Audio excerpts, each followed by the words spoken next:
Hey everyone, welcome back to our channel. Got an Apple gift card and want to use it for Valorant? Here's how you can do it in just a few steps. First of all, redeem your Apple gift card.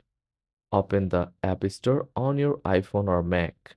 Tap your profile picture and select Redeem Gift Card.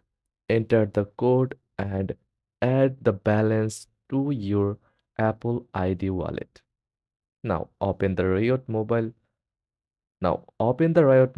app on your device, tap on store and select Riot Points. Choose an amount and select Apple Pay as your payment method.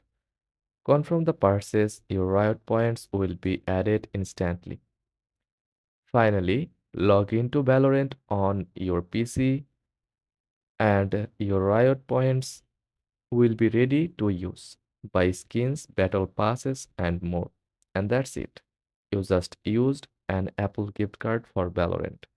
Like and subscribe for more gaming tips. Thanks for watching.